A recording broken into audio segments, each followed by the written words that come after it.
Hello everyone, welcome to the video lecture series of Analog and Digital Communication। आज के lecture में हम frequency shift keying पढ़ेंगे। Last lecture में हमने एम्पलीट्यूड शिफ्ट कीइंग पढ़ा था। तो आज अनदर डिजिटल मॉड्यूलेशन टेक्निक्स है जिसका नाम है फ्रीक्वेंसी शिफ्ट कीइंग। ठीक है, देखते हैं क्या है फ्रीक्वेंसी शिफ्ट कीइंग। तो जैसे डेफिनेशन आपका एम्पलीट्यूड शिफ्ट कीइंग का था, सिमिलरली वैसी डेफिनेशन है। In FSK binary 1 is represented by high frequency carrier and binary 0 is represented by low frequency career.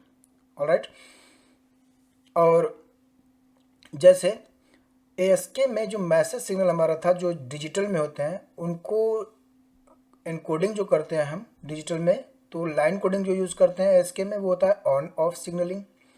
उसी तरीके से एफएसके में जो हम एनकोडिंग यूज़ करेंगे लाइन कोडिंग, उसका नाम होगा एनआरजेड। एनआरजेड कोडिंग हम यूज़ करेंगे इसमें। एनआरजेड में क्या होता है, बाइनरी 1 के लिए हम प्लस वोल्टेज देते हैं एंड बाइनरी 0 के लिए नेगेटिव वोल्टेज देते हैं। ठीक है, तो यहाँ पे आपको दिख रहा होगा कि कुछ बिट्स हैं 0 1 0 1 0 1 की तरह से, और उस पर हमने बाइनरी 0 को नेगेटिव वोल्टेज दिया हुआ है और बाइनरी 1 को पॉजिटिव वोल्टेज दिया हुआ है। साथ में हमारा एनालॉग कैरियर है, कंटिन्यूस सिग्नल आपको दिख रहा है carrier AC cos 2π FCT। And FSK signal का मतलब है कि जहाँ पे बाइनरी 1 होगा वहाँ पे हाई फ्रिक्वेंसी होगी और जहाँ पे बाइनरी 0 होगा वहाँ पे लो फ्रिक्वेंसी होगी। तो ज़रा ध्यान से देखेंगे डायग्राम को। डायग्राम देखेंगे, बाइनरी 0 है पहला हमारा, तो यहाँ पे as compare to the actual carrier जो हमारा एफएस के मॉड्यूलेटेड सिग्नल होगा उसकी जो फ्रिक्वेंसी होगी वो लो होगी। देखिए यहाँ पे as compare to actual carrier इसकी फ्रिक्वेंसी लो है और बाइनरी 1 के लिए फ्रिक्वेंसी हाई होनी चाहिए, तो यहाँ फ्रिक्वेंसी हाई है। देन 0 है तो लो फ्रिक्वेंसी, देन 1 है तो हाई फ्रिक्वेंसी, 0 है तो लो फ्रिक्वेंसी, 1 है तो हाई फ्रिक्वेंसी, 0 है तो लो फ्रिक्वेंसी। ठीक है, now the expression for FSK is given by AC cos 2π FCT plus DT phi into T। ठीक है, तो इसमें जो फाई है आपका वो रेडियन में है ना, क्योंकि देखो टी से मल्टीप्लाई है तो वो रेडियन में है, एंगुलर फ्रिक्वेंसी कह सकते हैं इसको। एंड dt क्या है आपका, dt आपका वो वोल्टेज है आइदर प्लस वोल्टेज और माइनस वोल्टेज जो हम बाइनरी 1 एंड बाइनरी 0 को देते हैं, है ना। तो अगर बाइनरी 1 होगा तो dt की वैल्यू +1 हो जाएगी और अगर बाइनरी 0 होगा तो dt की वैल्यू -1 हो जाएगी। तो अगर इस तरीके से हमारे पास एनर्जी जो हम यूज़ करते हैं उसकी वजह से जो आपका एफएस का सिग्नल है वो इस तरीके से एक्सप्रेस किया जा सकता है कि अगर बाइनरी 1 आता है तो हमें पता है कि बाइनरी 1 के लिए हाई फ्रिक्वेंसी होगा, इसलिए जो एफएस का सिग्नल है उसको हम SHT से रिप्रेजेंट कर सकते हैं और उसको हम लिख सकते हैं AC cos 2π FCT plus phi into t. T को बाहर ले लिया है क्योंकि रेडियन में है तो हमने टी को बाहर ले लिया है, तो वो आपका एंगुलर फ्रिक्वेंसी हो जाएगी फॉर बाइनरी 1। और एफएस के सिग्नल में जब हमारा बाइनरी 0 जाएगा तो उसके लिए -1 वोल्टेज होगा यूज़, तो -1 वोल्टेज होगा तो वहाँ पे -फाई इंटू टी हो जाएगा। ठीक है, अब अगर फाई हमारा देख रहे हैं कि या तो प्लस हो रहा है या माइनस हो रहा है तो कह सकते हैं कि there is increase and decrease in the frequency by phi, लेकिन अभी फाई हमारा रेडियन में ही है। So if binary 1 is transmitted then the carrier frequency will be FC, जो हाई फ्रिक्वेंसी है वो कैरियर फ्रिक्वेंसी है वो FC प्लस फाई अपॉन 2π हो जाएगा। ठीक है, ओके, और FH से इसको रिप्रेजेंट करेंगे और जब बाइनरी 0 हमारा ट्रांसमिट होगा तो जो कैरियर फ्रिक्वेंसी होगी वो FC माइनस फाई अपॉन 2π हो जाएगा। क्यों, देखो यहाँ पे देख लो आप एक बार, जो एक्सप्रेशन है ना, ये दो एक्सप्रेशन है।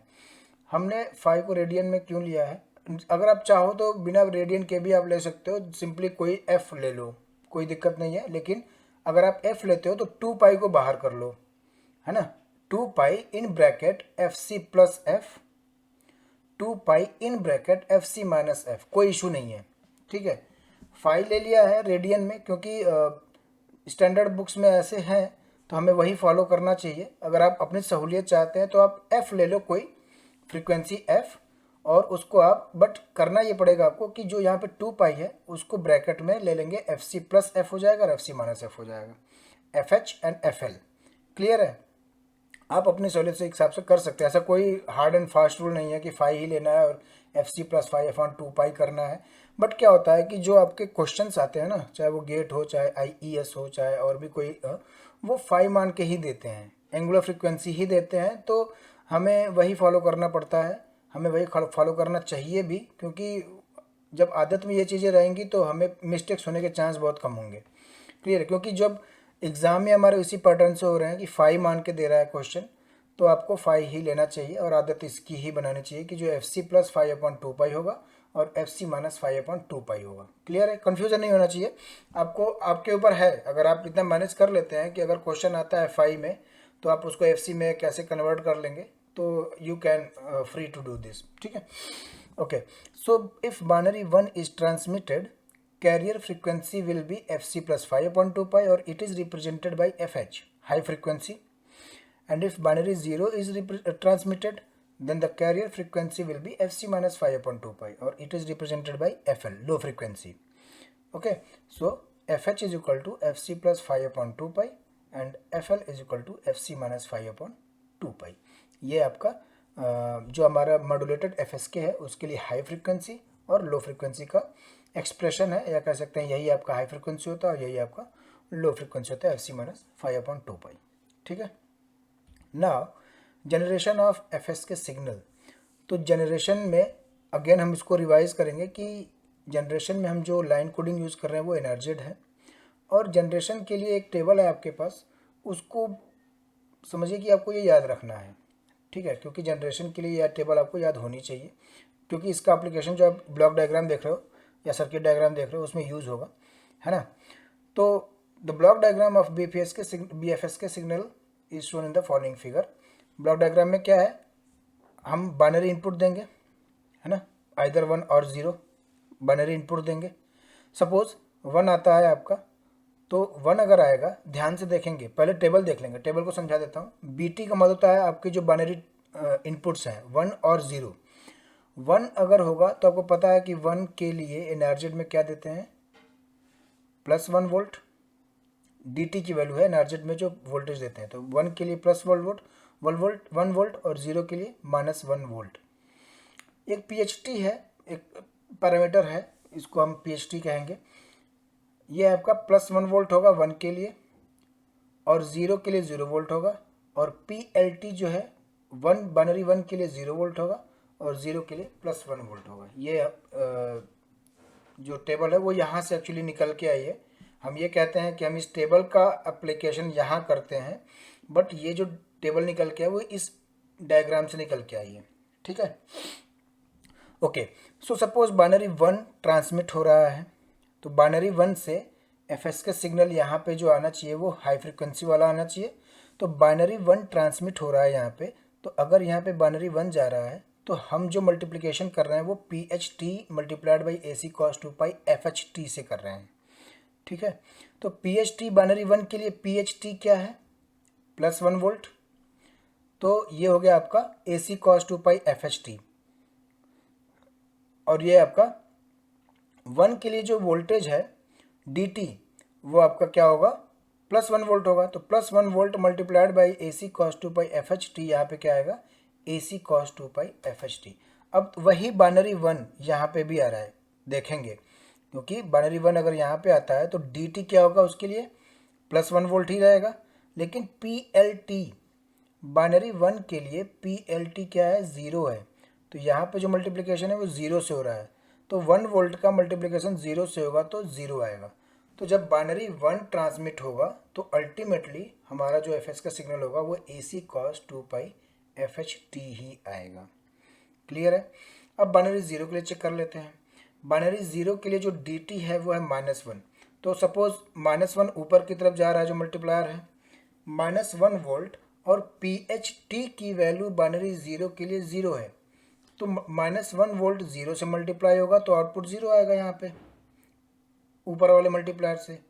और अगर बाइनरी 0 नीचे आता है तो -1 वोल्ट एनर्जेट से आएगा, -1 वोल्ट, और बाइनरी 0 के लिए जो PLT है वो +1 है, तो -1 वोल्ट मल्टीप्लाई होगा AC cos 2 पाई FLT से, और -1 volt AC cos 2 pi FLT से मल्टीप्लाई होके क्या देगा, -AC cos 2 पाई FLT, और वो माइनस यहाँ के माइनस से मल्टीप्लाई होगा, जो समेशन का सिंबल है वहाँ के माइनस से मल्टीप्लाई होकर के plus AC cos 2 pi FLT देगा। तो आई थिंक आपको ये ऑपरेशन समझ में आया होगा, working operation of generation of FSK signal. बशर्ते आपको ये टेबल याद होना चाहिए, ठीक है, तभी आप ये फार्मूला यहाँ पे अप्लाई कर पाएंगे और आप समझ पाएंगे कि FSK का जनरेशन कैसे होता है। Okay, now demodulation of FSK signal. ठीक है, तो FSK सिग्नल के डीमॉड्यूलेशन के लिए आपको पता है कि एक मल्टीप्लायर होगा, एक इंडिकेटर होगा, लेकिन यहाँ पे दो फ्रीक्वेंसी हैं, एक हाई फ्रीक्वेंसी और एक लो फ्रीक्वेंसी है। तो इसलिए हम दो मल्टीप्लायर यूज़ करेंगे यहाँ पे, एक हाई फ्रीक्वेंसी के लिए और एक लो फ्रीक्वेंसी के लिए, और दो इंटीग्रेटर यूज़ करेंगे और थ्रेशोल्ड कंपैरेटर हमारा रहेगा। तो अब देखिए, अभी हम जो ऑपरेशन करेंगे वो बाइनरी 1 के लिए करेंगे। तो सपोज बाइनरी 1 अपर मल्टीप्लायर के पास जाता है, तो बाइनरी 1 में जो हमारा मॉड्यूलेटेड सिग्नल है वो क्या है, AC cos 2 pi FHT। Demodulation हो रहा है तो मॉड्यूलेटेड सिग्नल होगा। तो बाइनरी 1 के लिए जो मॉड्यूलेटेड सिग्नल है वो AC cos 2 पाई FHT है। ये जब आपका AC cos 2 पाई FHT से मल्टीप्लाई होगा तो आंसर क्या आएगा, फटाक से आंसर आना चाहिए, AC square cos square 2 pi FHT। ये जब बाइनरी 1 आपका नीचे आएगा, ये जब बाइनरी 1 या AC cos 2 पाई FHT नीचे की मल्टीप्लायर पे पास होगा तो उससे मल्टीप्लाई होकर क्या देगा, AC square cos 2 pi FHT cos 2 pi FLT। I hope आपको समझ में आया होगा, यहाँ तक आपको क्लियर होगा। नाउ जो अपर वाला आउटपुट आया है मल्टीप्लायर का वो पास करेगा लो पास फिल्टर से, तो क्या आएगा आउटपुट, अब तो बताने की एकदम ज़रूरत नहीं पड़नी चाहिए, AC स्क्वायर अपॉन 2 आएगा 1 के लिए। और नीचे का जो बाइनरी 1 का आउटपुट आया मल्टीप्लायर का, AC square cos 2 pi FHT multiplied by cos 2 pi FLT, इसका भी आपको जो लो पास फिल्टर से पास कर रहा है तो क्या पास होगा वो आपको बताने की ज़रूरत ना पड़े। देखो 2/2 से जब मल्टीप्लाई करेंगे तो एक आउटपुट आएगा cos 2 पाई FH प्लस FLT और एक आएगा cos 2 पाई FH माइनस FLT। ठीक है, तो यहाँ पे आप ध्यान देंगे कि FH प्लस FLT तो ऑब्वियसली पास नहीं करेगा, क्लियर है, लेकिन क्या FH माइनस FLT पास करेगा, वो भी पास करता है, बट उसकी वैल्यू इतनी छोटी होती है कि वो नेग्लेक्ट कर देते हैं उसको। इसलिए हम कहते हैं कि बाइनरी 1 जब लो पास फिल्टर के ऑसिलेटर के साथ पास करता है और उसके बाद जो लो पास फिल्टर का आउटपुट जो आता है वो 0 आता है, क्योंकि हम नेग्लेक्ट कर देते हैं, बहुत छोटी वैल्यू होती है, कंपेरेबल नहीं होती है वो, तो लो पास फिल्टर से पास नहीं करता है।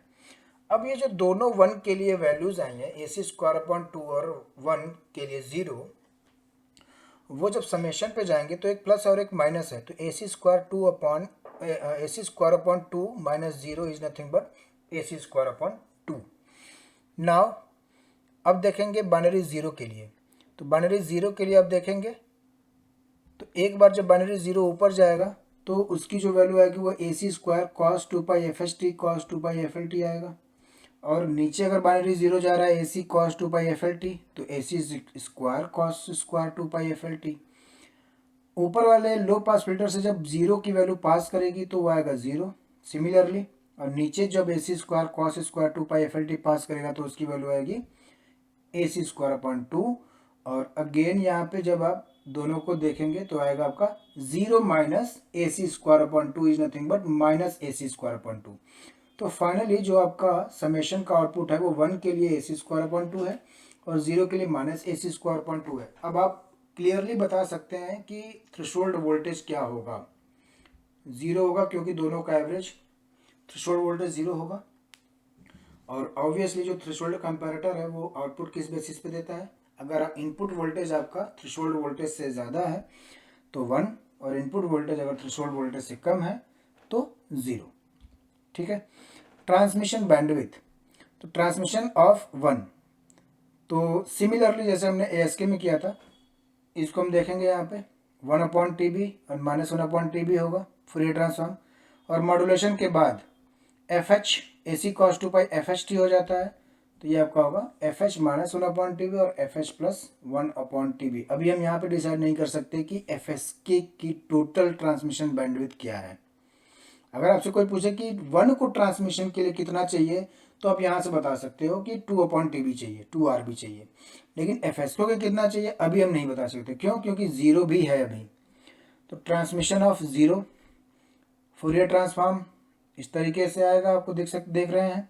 और मॉड्यूलेशन के बाद अब हम बता देंगे कि ज़ीरो के लिए कितना होगा 2/TB मतलब 2 RB। लेकिन अब आपको ये ध्यान देना है कि आपके पास 4 वैल्यूज़ हैं, F H plus 1/TB, F H minus 1/TB, F L plus 1/TB, F L minus 1/TB। अब आपको ये देखना है कि मैक्सिमम फ्रीक्वेंसी कौन सी है और मिनिमम फ्रीक्वेंसी कौन सी है।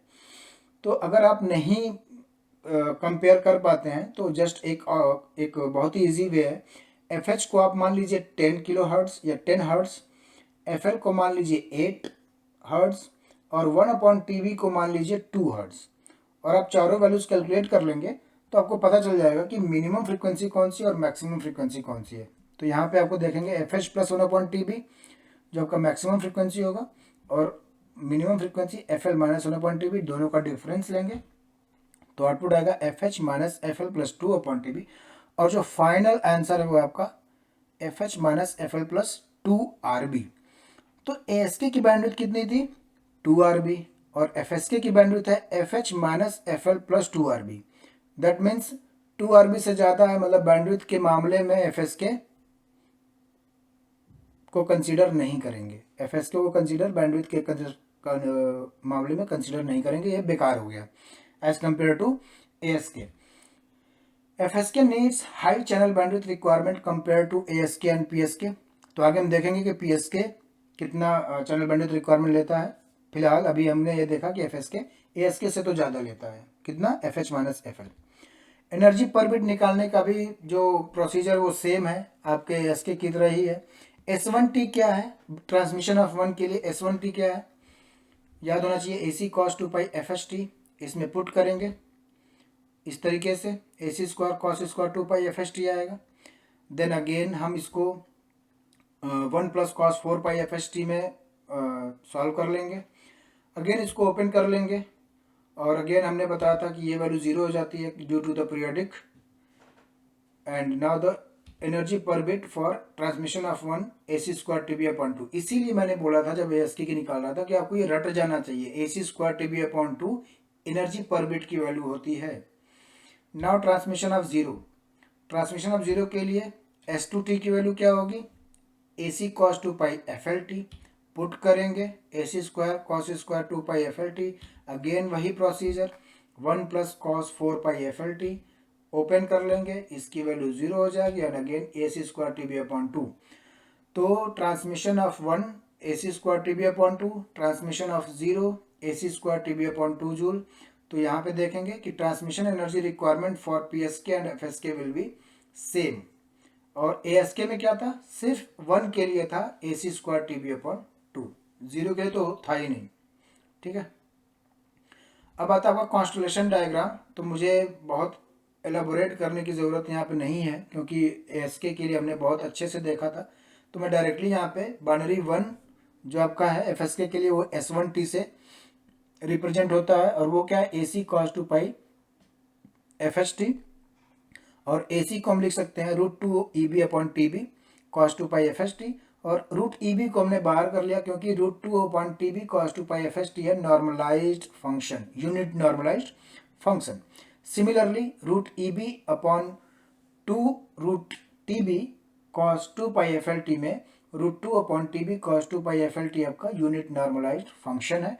बट यहाँ पे एक कॉन्सेप्ट है जो मैथमेटिक्स आप पढ़ते हैं इंजीनियरिंग में, उसमें आपको पढ़ाया गया होगा कि जब दो साइनसोइडल सिग्नल आपके डिफरेंट फ्रीक्वेंसी के होते हैं बट किसी फ्रीक्वेंसी के हार्मोनिक्स होते हैं वो फ्रीक्वेंसी, तो वो दोनों फंक्शन आपके ऑर्थोगोनल होते हैं। जैसे कि √2/TB cos 2 pi FHT and √2/TB cos 2 pi FLT are orthogonal to each other because different frequency component and harmonics of RB, जो FH और FL हैं वो RB के हार्मोनिक्स होते हैं। ठीक है, इसी वजह से ये जो दो आपके यूनिट नॉर्मलाइज्ड फंक्शन है वो ऑर्थोगोनल कहलाते हैं। By visualizing unit normalized function as vector, the resulting vectors can be treated as orthogonal vectors and constellation diagram of FSK will be drawn as. तो कहने का मतलब ये है कि अगर हम जो ऑर्थोगोनल है आपके यूनिट नॉर्मलाइज्ड फंक्शन, उनको कैसे ड्रॉ करेंगे आप देख सकते हैं। हॉरिजॉन्टल एक्सिस पे हमने √2/TB cos 2π FHT अगर लिया है, तो ऑर्थोगोनल का मतलब 90 डिग्री पे हमने √2/TB cos 2π FLT लिया है।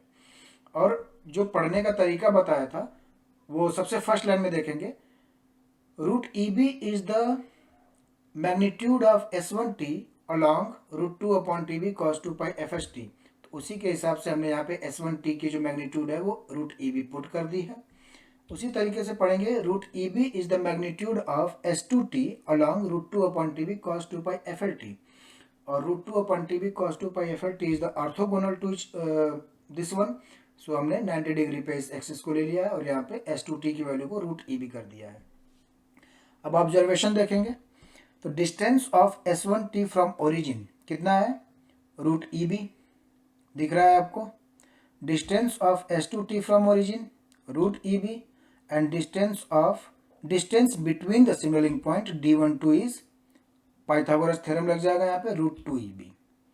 ओके, सो यहाँ पे हमारा FSK सिग्नल FSK जो आपका टॉपिक था वो एंड हो रहा है। D12 को देखेंगे ज़रा, D12 जो distance between the signalling point है, ASK में कितना था, √EB, और FSK में 1.414 √EB। तो इसका मतलब FSK में ASK से ज़्यादा distance between the signalling points है। इसका मैं आगे आपको बताऊंगा क्या यूज़ है, आई थिंक बता चुका हूँ। प्रोबेबिलिटी ऑफ एरर इससे डिसाइड होती है, कैसे होती है मैं बताऊंगा आपको। सो वीडियो यहीं पे एंड करते हैं। वीडियो अच्छी लगी हो, समझ में आ रहे हो तो वीडियो को लाइक करिए, शेयर करिए, चैनल को सब्सक्राइब करिए। मिलते हैं अगले वीडियो में फेज शिफ्ट कीइंग के साथ। Thank you so much.